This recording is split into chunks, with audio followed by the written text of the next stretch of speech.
Greece is facing a crucial choice on Sunday, with a general election deciding the path the country will follow in years to come.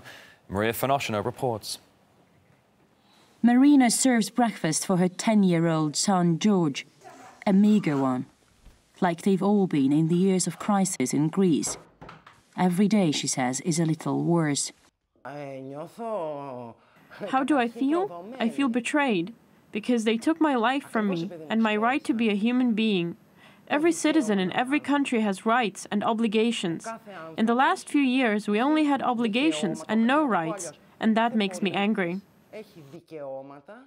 Marina blames the ruling New Democracy Party for the 26% unemployment rate and constant power cuts across the country. She will vote for Syriza on Sunday, a young radical left party promising a better life for every Greek. Political parties at pre-election time tell us that bears will come and eat us if their rival wins. Syriza and the New Democracy Party are rivals, and they represent two different worlds. There was a massive media campaign against Syriza ahead of these national elections, which are awaited like few before. The current Prime Minister's party accused them of trying to drive Greece out of the EU through their vows to renegotiate the country's bailout terms with the Troika. Plenty of ordinary Greeks are skeptical too.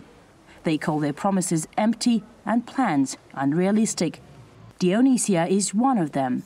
She says she's lucky to still have a job, but her entire family was dramatically affected by the crisis. Even so, she believes Syriza offers little for them. They cannot be trusted because during the past 2 years they've been mentioning, that they will they will tear apart the IMF contracts. They will leave the eurozone in order to come back to drachmi, but now they are changing. Also, they're saying that we'll do a lot of stuff like taking out the taxes and helping the poor and increasing the income, but we don't have the money to do that. The Greek economy cannot afford it right now. Fanis doesn't trust anybody. He's one of the more than 50% of young Greeks with no job. He sold his car and now lives with his parents, unable to earn a living. He doesn't reveal who he's going to vote for on Sunday, but hopes anything that offers change can work.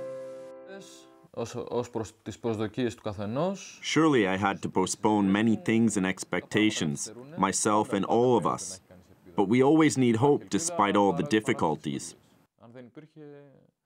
Fanis represents a large part of Greek society, frustrated and desperate. Like all those who go to vote, as well as those who choose to boycott the ballot, he wants to see the end of the economic nightmare, whatever the price. Greece is at the crossroads. The country that has been in crisis for almost 5 years is preparing to make an important step on Sunday. And no matter who wins, it's certain it will take some time to work out whether the result is a step forward or a move backwards. Maria Fanoshina reporting from Athens in Greece. We will be covering the developments and analysing the results of the big day for Greece. Of course, it's all happening on Sunday. Hope to see you then.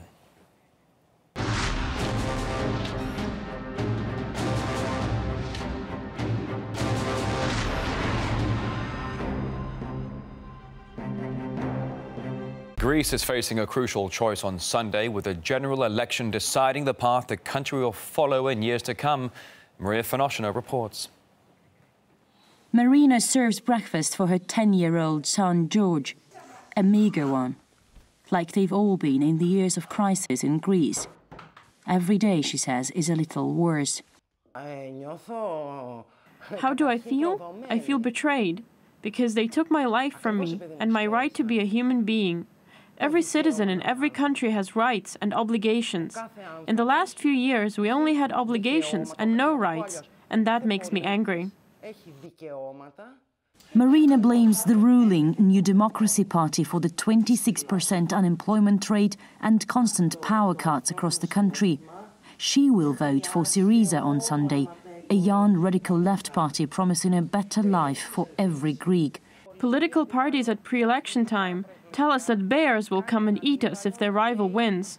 Syriza and the New Democracy Party are rivals, and they represent two different worlds. There was a massive media campaign against Syriza ahead of these national elections, which are awaited like few before. The current Prime Minister's party accused them of trying to drive Greece out of the EU through their vows to renegotiate the country's bailout terms with the Troika. Plenty of ordinary Greeks are skeptical too. They call their promises empty and plans unrealistic. Dionysia is one of them. She says she's lucky to still have a job, but her entire family was dramatically affected by the crisis. Even so, she believes Syriza offers little for them. They cannot be trusted because during the past 2 years they've been mentioning, that they will they will tear apart the IMF contracts. They will leave the Eurozone in order to come back to drachmi, but now they are changing. Also, they're saying that we'll do a lot of stuff like taking out the taxes and helping the poor and increasing the income, but we don't have the money to do that. The Greek economy cannot afford it right now. Fanis doesn't trust anybody. He's one of the more than 50% of young Greeks with no job. He sold his car and now lives with his parents, unable to earn a living. He doesn't reveal who he's going to vote for on Sunday, but hopes anything that offers change can work. Surely I had to postpone many things and expectations, myself and all of us. But we always need hope despite all the difficulties.